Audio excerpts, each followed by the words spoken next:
Welcome to Fun with Learning Dentistry. Am I the only one that didn't know the true impact of body shaming? शब्दों में बहुत ताकत होती है। ये हमें ऊपर उठा सकते हैं और गिरा भी सकते हैं। बॉडी शेमिंग मतलब किसी के फिजिकल अपीयरेंस पर कमेंट करना या मजाक उड़ाना। ये किसी के weight, height, shape, skin colour या किसी भी फिजिकल फीचर के बारे में हो सकता है। हम ये हर जगह देखते हैं, सोशल मीडिया पे, टीवी पे और अपनी रोज की बातचीत में भी। बॉडी शेमिंग ओपनली और डायरेक्ट हो सकती है। किसी के वजन या अपीयरेंस पे भद्दे कमेंट्स इसके क्लियर एग्जाम्पल्स हैं। लेकिन ये सबटल और हिडन भी हो सकती है। बैकहैंडेड कॉम्प्लीमेंट्स या बार बार तुलना करना भी उतना ही नुकसानदेह हो सकता है। सच तो ये है कि बॉडी शेमिंग कभी भी ठीक नहीं होती। ये बुलिंग का एक रूप है जिसके विक्टिम पर गंभीर और लॉन्ग लास्टिंग कॉन्सिक्वेंसेस हो सकते हैं। ये समय है अपने शब्दों के वजन को पहचानने का और काइंडनेस को चुनने का। रूह पर जख्म, मेंटल और इमोशनल असर। बॉडी शेमिंग बहुत डीपली हर्ट करती है। ये एक व्यक्ति की सोल पर अदृश्य निशान छोड़ सकती है। लगातार क्रिटिसिज्म और नेगेटिविटी सेल्फ एस्टीम को कम करते हैं, जिससे व्यक्ति इनएडिक्वेट और अनवर्दी महसूस करता है। कल्पना कीजिए कि आपको बार बार बताया जाए कि आप इसलिए काफी अच्छे नहीं हैं कि आप कैसे दिखते हैं। कल्पना कीजिए कि आप कॉन्स्टेंटली खुद की दूसरों से तुलना कर रहे हैं और हमेशा खुद को लैकिंग पा रहे हैं। बॉडी शेमिंग से डिस्टॉर्टेड सेल्फ इमेज बन सकता है। व्यक्ति अपने शरीर के बारे में नेगेटिव धारणा बना सकते हैं, भले ही वे पूरी तरह से स्वस्थ हों। इससे unhealthy eating habits, excessive exercise और ईटिंग डिसऑर्डर्स भी हो सकते हैं। The emotional toll is immeasurable. Body shaming shame, anxiety, depression और सेल्फ लोथिंग की भावनाओं को ट्रिगर कर सकती है। यह व्यक्तियों को उनके जॉय, उनके कॉन्फिडेंस और पूरी तरह से जीने की उनकी क्षमता छीन सकती है। अलगाव और असुरक्षा, बॉडी शेमिंग के सामाजिक परिणाम। बॉडी शेमिंग का इम्पैक्ट सिर्फ इंडिविजुअल तक ही सीमित नहीं होता। इसके सीरियस सामाजिक परिणाम हो सकते हैं, जिससे डर, असुरक्षा और एक्सक्लूजन का माहौल बनता है। जब हम दूसरों को उनके शरीर के बारे में बुरा महसूस कराते हैं, तो हम एक टॉक्सिक एनवायरनमेंट बनाने में योगदान देते हैं, जहां लोग अनरियलिस्टिक ब्यूटी स्टैंडर्ड्स को फॉलो करने के लिए दबाव महसूस करते हैं। बॉडी शेमिंग से सोशल आइसोलेशन हो सकता है। जिन लोगों को टारगेट किया जाता है, वे जजमेंट और रिडिक्यूल के डर से सोशल सिचुएशन से पीछे हट सकते हैं।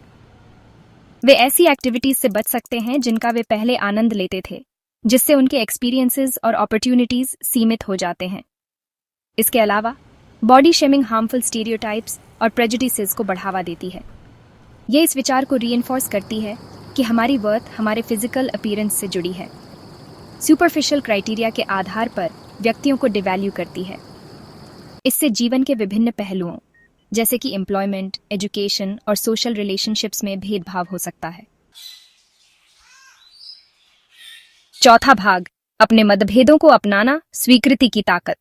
एक ऐसी दुनिया की कल्पना करें जहां हम अपने मतभेदों की आलोचना करने के बजाय उनका जश्न मनाएं। एक ऐसी दुनिया जहां हम हर तरह की विविधता को अपनाएं, जिसमें हमारे शरीरों की विविधता भी शामिल है। स्वीकृति बॉडी शेमिंग का खिलाफ है। यह एक अधिक दयालु और समावेशी समाज बनाने की कुंजी है। सभी बॉडी टाइप्स को स्वीकार करने का मतलब है यह मानना कि कोई एक आइडियल बॉडी शेप या साइज नहीं होता। सुंदरता सभी शेप्स, साइजेस, कलर्स और एबिलिटीज में आती है। इसका मतलब है अनरियलिस्टिक ब्यूटी स्टैंडर्ड्स को चुनौती देना, जो अक्सर मीडिया और पॉपुलर कल्चर में दिखाए जाते हैं। यह सेल्फ एक्सेप्टेंस से शुरू होता है। अपने खुद के शरीर, फ्लॉज और सब कुछ को अपनाना सेल्फ लव का एक पावरफुल एक्ट है। जब हम खुद को स्वीकार करते हैं, तो हम दूसरों को भी ऐसा करने की परमिशन देते हैं। हम पॉजिटिविटी का एक रिपल इफेक्ट पैदा करते हैं, जो हमारे समुदायों में फैल सकता है। पांचवा भाग, सुंदरता का एक ताना बाना, रूप में विविधता का जश्न। दुनिया हमारे मतभेदों के धागों से बुने हुए सुंदरता के एक ताने बाने की तरह है। हमारे अनूठे रूप हमें खास बनाते हैं और मानव अनुभव की समृद्धि और जीवंतता में योगदान देते हैं। एक ऐसी दुनिया की कल्पना करें जहां हर कोई एक जैसा दिखता हो।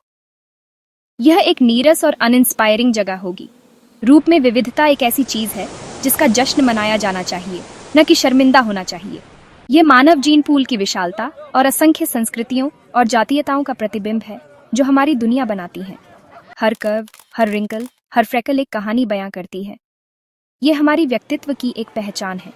जब हम रूप में विविधता को अपनाते हैं, तो हम सुंदरता की अपनी परिभाषा का विस्तार करते हैं।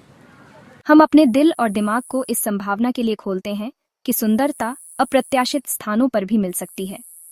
हम उन अनूठी खूबियों की सराहना करना सीखते हैं जो प्रत्येक व्यक्ति को खास बनाती हैं। छठा भाग, अपने अंदर ताकत खोजना, आत्मस्वीकृति की यात्रा। आत्मस्वीकृति की यात्रा हमेशा आसान नहीं होती। यह एक ऐसी प्रक्रिया है जिसमें समय, साहस और सेल्फ कंपैशन लगता है। यह इस बारे में है कि हम अपने फिजिकल अपीयरेंस की परवाह किए बिना खुद को वैसे ही प्यार करना और सराहना करना सीखें जैसे हम हैं। यह नेगेटिव सेल्फ टॉक को चुनौती देने से शुरू होता है। जब हम खुद को अपने शरीर की आलोचना करते हुए पकड़ते हैं तो हमें उन नेगेटिव थॉट्स को रोकना होगा और उन्हें पॉजिटिव एफर्मेशन से बदलना होगा। यह हमारी ताकत, हमारी अचीवमेंट्स और उन क्वालिटीज पर ध्यान केंद्रित करने के बारे में है जो हमें अनूठा बनाती हैं। खुद को पॉजिटिव इन्फ्लुएंसेस से घेरना बहुत जरूरी है। ऐसे दोस्तों, परिवार के सदस्यों और रोल मॉडल्स की तलाश करें जो आपको अपलिफ्ट और एम्पावर करें। ऐसे लोगों से दूरी बनाएं जो आपको अपने बारे में बुरा महसूस कराते हैं। याद रखें, आपकी वर्थ आपके शरीर से डिफाइन नहीं होती। आप अपने फिजिकल अपीयरेंस से कहीं ज्यादा हैं।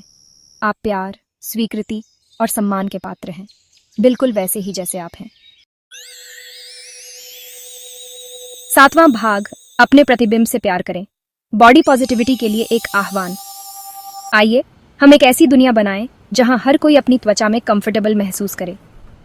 एक ऐसी दुनिया जहां बॉडी शेमिंग को बर्दाश्त न किया जाए और बॉडी पॉजिटिविटी का बोलबाला हो। यह समय बातचीत को आलोचना से हटाकर जश्न की तरफ ले जाने का है। अपने प्रतिबिंब से प्यार करें, अपने कर्व्स, अपने एजेस, अपनी इम्परफेक्शंस को अपनाएं। यही वो चीजें हैं जो आपको यूनिकली यू बनाती हैं। अनरियलिस्टिक ब्यूटी स्टैंडर्ड्स को चुनौती दें और ह्यूमन बॉडीज की विविधता का जश्न मनाएं। बॉडी पॉजिटिविटी का संदेश फैलाएं। दूसरों की उनके इनर क्वालिटीज, उनकी काइंडनेस, उनकी इंटेलिजेंस के लिए तारीफ करें। आइए हम एक ऐसी दुनिया बनाएं जहां हर कोई देखा, महत्वपूर्ण और प्यार किया हुआ महसूस करे उस लिए जो वे वास्तव में हैं।